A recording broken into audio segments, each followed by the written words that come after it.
No, no, no, no, Hank, no, stop it, stop it.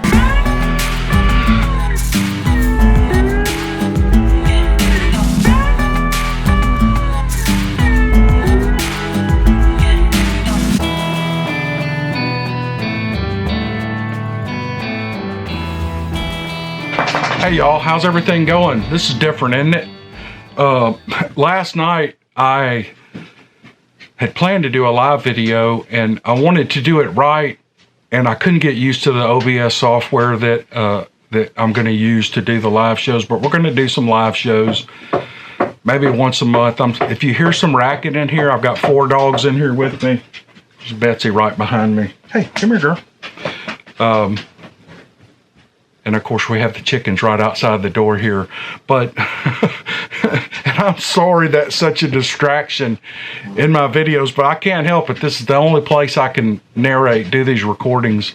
And they're just right there. They're just right there.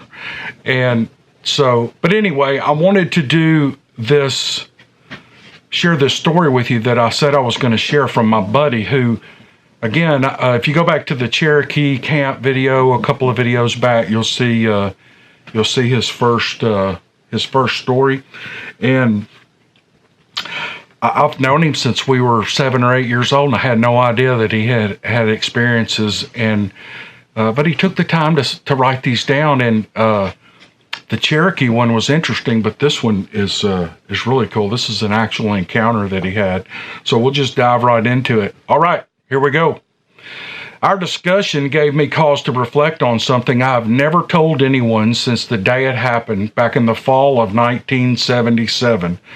For years and to this day, I have been an avid hunter. I, like you, live in the South, but every couple of years, a friend of mine and I take trips out west to elk hunt, mule deer, and antelope. As I'm getting older now, I felt compelled to tell you my story. I do ask that you not give my name because people might think I'm crazy, but the story I'm going to tell you is the truth and may lend some thought to misrepresented facts about what people call Bigfoot. Okay, he later gave me permission to give his name. His name's Martin. My friend Larry and I decided to hunt an area on the Idaho-Wyoming border this particular year. The area is south of Jackson Hole, Wyoming, and east of Palisade, Idaho, on the Idaho side. We set our camp up along what is known as Big Elk Creek, just to give you a specific area location.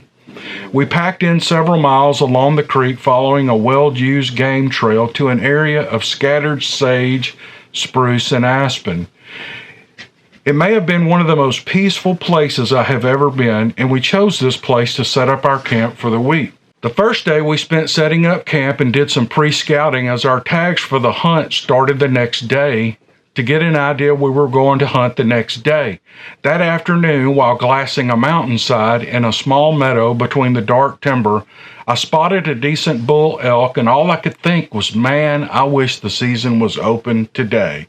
But at least I knew we were in a good area and would be trying to chase this elk starting the next morning.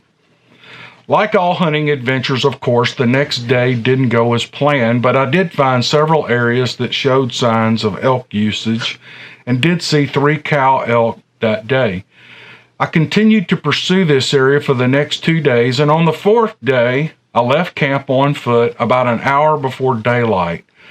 As I neared the area I had chosen to hunt, there was just enough dim morning light where you could just make out the outlines of the tree trunks in the dark spruce timber. As I approached a slight bend in the trail, I happened to look slightly to my left and noticed an unusual, large, shadowy area approximately 15 yards to my left. I stopped in my tracks to let my eyes adjust, and as they did, there I stood almost face to face with a large cow moose. Her head was well above mine, and I noticed her looking down at me. All I could think of was, are moose one of the animals that don't like bright colors? Thinking about my orange vest and hat I was wearing. We stood there seemingly forever, though it was probably only a couple of minutes. Neither of us moved until I saw something move behind her and realized it was a calf with her. When the calf moved to walk away, the mama cow moose turned her head to make sure her calf was okay and then back at me, assuming to make sure I wasn't going to hurt her calf. As the calf began to walk off, the mama turned to walk away with her calf and then looked back at me one more time before they both walked into the dim, dark timber. All I could think of was, man, that was close, and I was just glad she, for some reason, didn't think I was big enough threat to her and her calf. I went on into the area I had been hunting, slightly shaken from the experience, and hunted the rest of the day with no luck. That's why they call it hunting and not just killing, I guess. I decided to call it another day, and I began my approximate 3-mile hike back to camp to see what Larry's tales were for the day and to tell him my experience for the morning. It was on this trek that my life and outlook on life changed forever. As I was approaching the same area, I had come face to face with the mama moose and calf easing through the dark spruce trees, and approximately 150 yards from the creek, I heard a moaning noise coming from the creek area. I knew there were bears in the area and had seen several signs of bear activity thus far.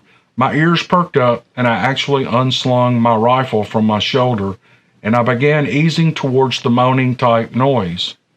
As I approached the bank of the creek, which was about 50 feet below where I was, I heard the noise again. It was difficult to accurately explain this moaning, low roaring type noise, but as I eased close enough to peek over the edge of the bank, it was at this time my life and way of thinking changed forever. As I eased through the brush and trees along the creek bank, my rifle unslung but not to my shoulder, I looked down and it seemed that all time stopped. What I witnessed was 2 large brownish, hairy, unknown creatures and a slightly smaller one standing in the creek. One of these creatures you could tell was a female because of her mammary glands were visible, and I instantly assumed it had to be a mother, father, and child seemingly playing or bathing in the creek. They stood on 2 feet like humans, and it was then I realized that Bigfoot is real. My eyes were fixed on them, trying to stay motionless, but my heart was pumping so fast that my eyesight would blur and clear as I watched on. Then for some reason, I looked to the right, which would be downstream of the creatures, and I saw what I assumed were the same mother and calf moose.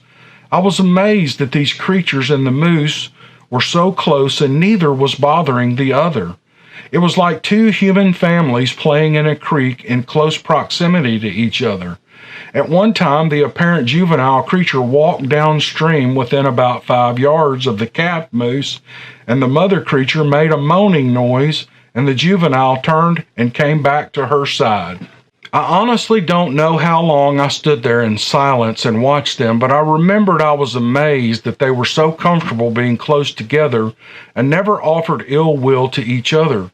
The moose and the creatures, I mean. I know people always say if I could ever see a Bigfoot and if I had a gun, I would shoot it just to verify their existence. Well, I definitely had the opportunity, but for some reason watching them as a family group and in peace along with, I guess you could say, their neighbors, the moose, it honestly never crossed my mind, and I'm glad that I didn't take a shot. I have only told this story to my friend Larry until this day, and to my knowledge, he never told a soul. I told him at the time I thought it was best that they were allowed to live in peace in the wild, and he agreed. I wondered at the time if he believed my story, and that is why he never told anyone, or if he truly felt the same way. My friend Larry passed away about a month ago, and then you and I talked over the phone, and I got to finally tell my story to others and hear maybe and realize these creatures coincide with other animals in the wild and do not seem to have a violent side unless they are threatened by something or someone. Thank you again for giving me a platform to finally tell my story, as I'm getting older now, and it is a good time to tell people they don't have to fear these creatures, in my opinion. Have a wonderful day, and again, thanks for the platform. That is a good story. That is a good story, y'all. And again, this is a friend of mine. I had no idea, no earthly idea that he had a Bigfoot encounter, because people don't talk about these things. They don't. And he's one of them, but you just don't talk about them. And so I wanted to share that with you, kind of, sort of in a live format, trying to do what I say in at least a roundabout way. And so I guess that'll do it for this video. Thanks for watching. Thank you. And I guess we'll see you guys on the next one. All right. See you later.